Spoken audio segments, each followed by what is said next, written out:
Draped in the elegance of my wedding gown, I stood in frozen anticipation before my husband arrived in the waiting room. An unfamiliar sound echoed from beyond the door like bees humming, a faint tremor like a table quiver coupled with a chorus of whisper. My heart skipped a beat as unease gripped me and a sense of foreboding settled in, summoning my courage. I cautiously cracked the door open, aiming to steal a glimpse without attracting attention, and there before my eyes was the back of my beloved fiancé Daniel in his tuxedo.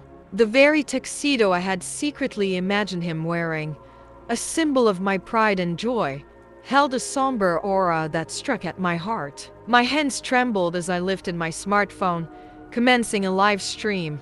This was the moment the transgression that had stolen my bliss determination surged within me. They would pay for their wrongdoing, and I would exact revenge with my own hands. Let's rewind to a time after my university graduation when I ventured into the world as a spatial designer. Years had passed in this career, and while the title sounded impressive, the reality was a modest salary and endless weekend toil. I had diligently poured myself into this path, shouldering the responsibilities of designing stores for renowned brands. A sense of accomplishment had started to bloom within me. It was during this phase that Daniel, my boyfriend of years, proposed our journey, which began in our sophomore year. Introduced by a mutual friend, Daniel, a blend of intellect, athleticism, and charm, was a campus favorite. His accolades at graduation mirrored his well-rounded nature, earning respect for his academic prowess and sports achievements in spite of the attention he garnered from other admirers. I trusted in his fidelity. His attractiveness and charisma were undeniable, but I held no doubt about his commitment to our relationship.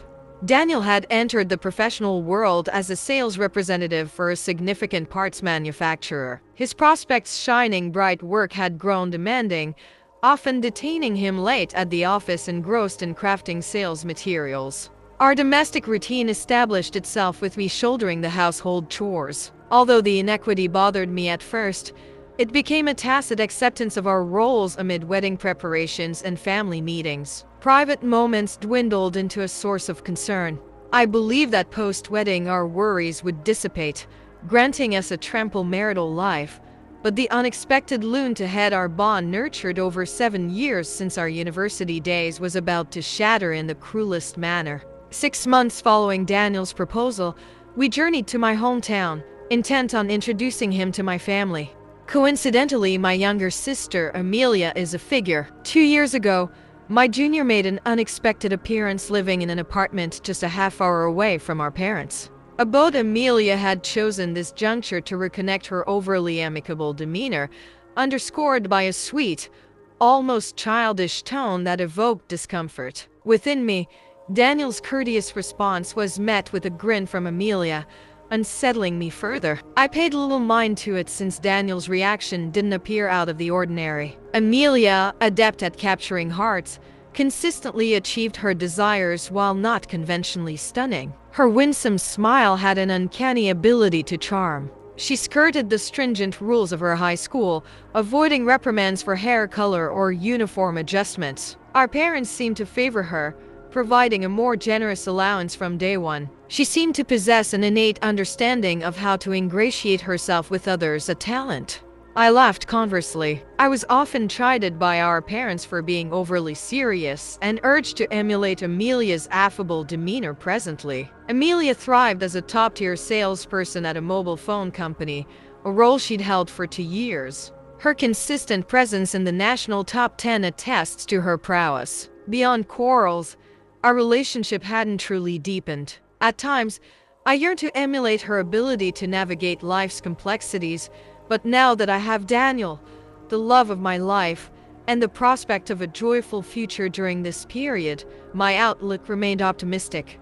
Wedding preparations progressed, largely driven by my efforts. Daniel, in his 4th year at his job, shouldered heightened responsibilities and occasionally stayed late at the office. Initially enthusiastic about the wedding, his enthusiasm waned until it vanished entirely regarding the wedding and guests. I broached the topic one evening as he returned home. He waved it off casually, fatigued from his day. "Let's talk about it later. I trust your judgment." "Oh, And I won't be home tomorrow. Though frustration bubbled within, I took a deep breath to quell it. Are you sure you're not overworking yourself? You seem exhausted. I'm fine. The wedding date loomed. Daniel grew increasingly engrossed in his job. I yearned for him to show more involvement and more concern as my partner. However, I reasoned that recognition at work and financial progress were ultimately positive for us as a couple. I embraced this perspective amid these dynamics. One weekday night a month before the wedding, Daniel returned home earlier than usual. I expressed surprise at his punctuality. Having grown accustomed to his late arrivals, he bore an unusual enthusiasm that intrigued me. Is there something you'd like to discuss? I inquired, sensing his heightened energy. Would you be interested in getting new cell phones? There's a great deal if we purchased two simultaneously. A business contact mentioned a bonus for introducing their service, though our phones were due for a replacement. The looming wedding expenses gave me pause. New models can be pricey, right? About $4,000 for two. He swiftly countered, that's true, but the bonus covers it. My attention focused on his mention of $4,000. The word resonating with an unexpected weight. His explanation about the bonus seemed to fade after that, and his next word struck with profound impact. Well, actually, I've already bought them too. I've already purchased two of the latest smartphones. He revealed this enthusiasm, fueled by a business contact's encouragement. You just need to cover your share of the device fee in installments.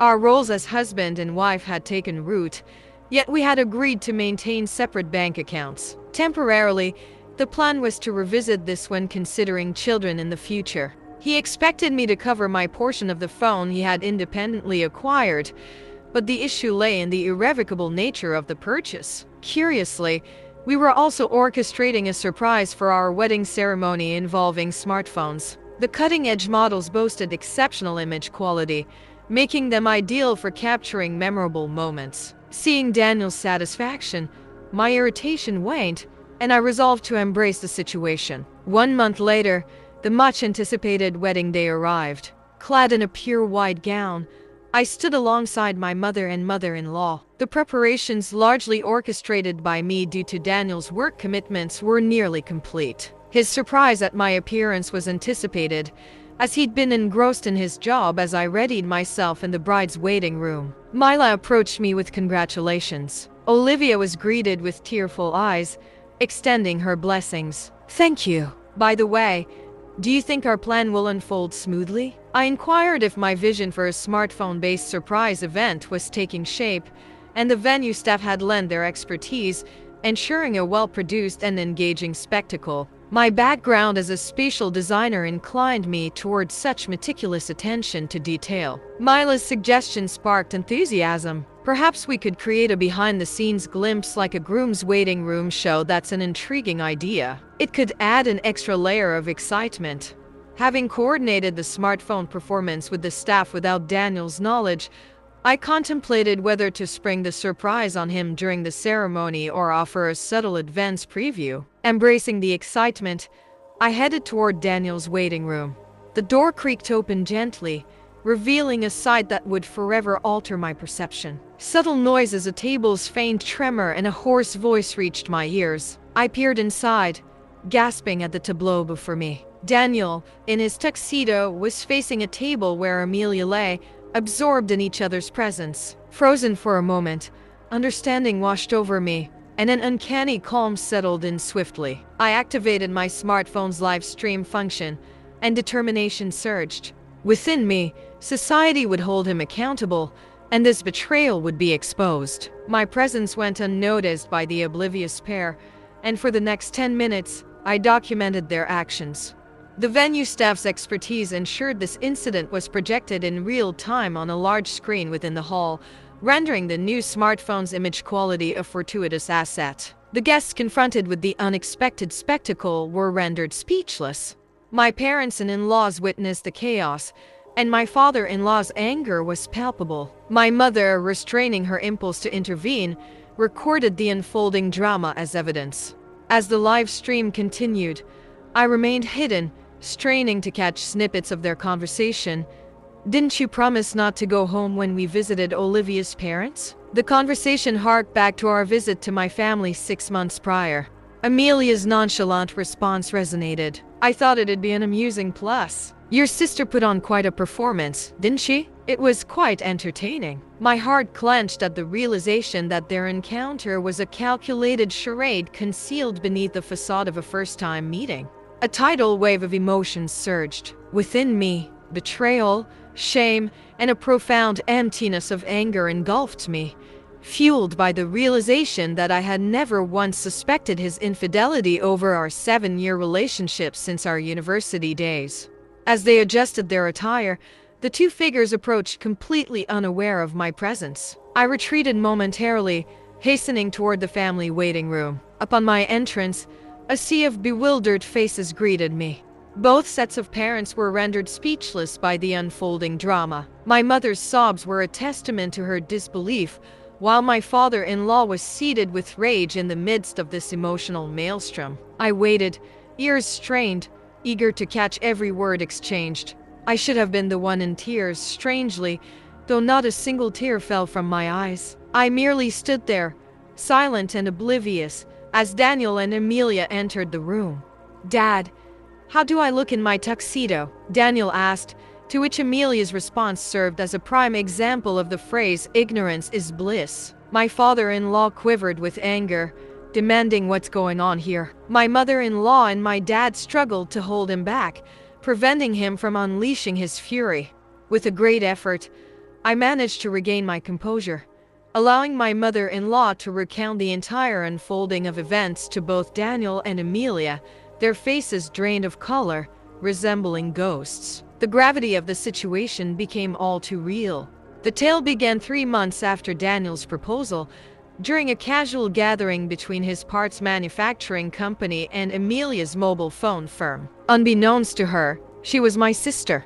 Daniel's charm worked its magic, culminating in an affair that persisted even after he discovered her familial connection. In fact, this wasn't new behavior for Daniel, as he had maintained a string of affairs since his university days, a fact that had escaped my notice until our marriage. I felt ashamed of my naivety, realizing I had been utterly insensitive and unaware. "Oh, Olivia, I want to marry you." His words echoed holily. Now I had been young and recklessly oblivious to consequences, and in that foolishness, I had strayed. The apology felt belated and futile. I had already made my decision to divorce him. His irrationality and stupidity left me speechless. "Aren't you enough? You should say I'm truly sorry." "When you apologized," I retorted, wishing he could start anew as a mature individual. "Oh, I'm truly sorry." He repeated it weakly. Meanwhile, my sister Amelia remained silent, seemingly unable to break her habit of relying on others. Even in these dire circumstances, my pity for her overshadowed my anger, leaving Daniel behind in the waiting room. I embraced my serious disposition, understanding that handling the guests took precedence. I headed to the venue, apologizing to the staff and guests. Sympathetic gazes followed me, particularly from Daniel's associates and friends, who promised he would be held accountable a week after the disastrous wedding. The repercussions reverberated through Daniel's career, social status, and relationships.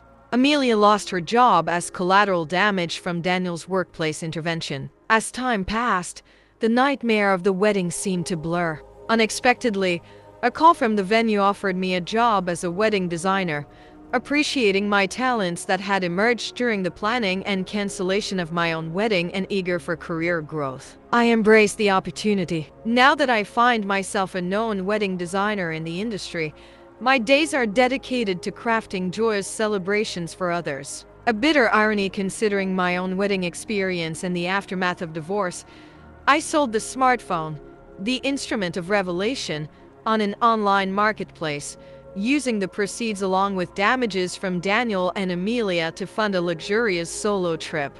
In the end, life continued with a twist of fate that transformed heartbreak into a path of professional growth and self-discovery.